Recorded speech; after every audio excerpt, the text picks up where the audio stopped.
How does the gifted, talented, and creative brain differ from a typical individual's brain? Many physical differences can be seen between a gifted brain and a typical individual's brain.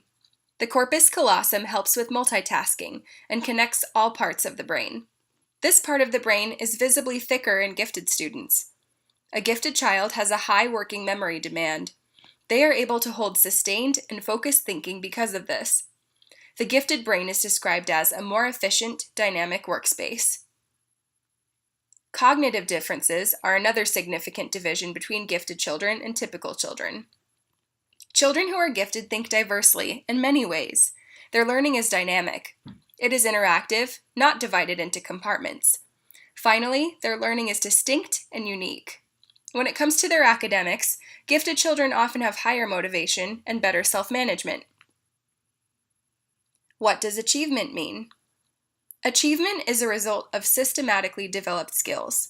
This is different from ability because it comes from endurance, perseverance, and hard work. Educators can teach the value of these skills in class and students can internalize them. High achievement is often not possible without task commitment. What does ability mean? Giftedness is different than normal achievement because it comes from natural abilities. There are 4 domains of natural abilities seen in gifted learners. Intellectual abilities may be shown through a student's reasoning, sense of observation, and metacognition. Creative abilities are focused around inventiveness and imagination. Socio-affective abilities are shown through a child's perceptiveness. How do they communicate or influence others? Do they have empathy?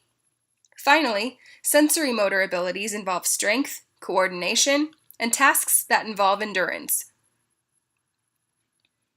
Scientists have different opinions about whether brain differences are due to nature or nurture. What does the term nature mean? The term nature refers to elements outside of the child's control.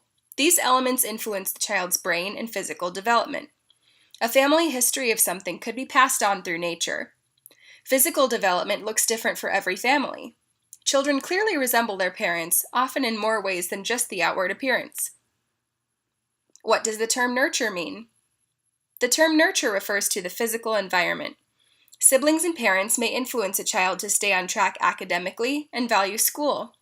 Abuse or neglect can greatly influence a child's motivation and sometimes their future success. In my personal opinion, brain differences are due to nature. Most of the significant brain differences I have seen in my kindergarten classroom have been with students who have special needs. A student in my class was born with fetal alcohol syndrome, has severe speech delays, and needs occupational therapy for tasks involving his hands. This child was truly born this way, and these were the cards he was dealt. Can he make progress? Absolutely. However, he still cannot look at 2 dots and point and count them accurately. After 5 months of handwriting practice at school, he still cannot trace a line. Progress will be made, but can he develop a gifted brain solely based on his environment?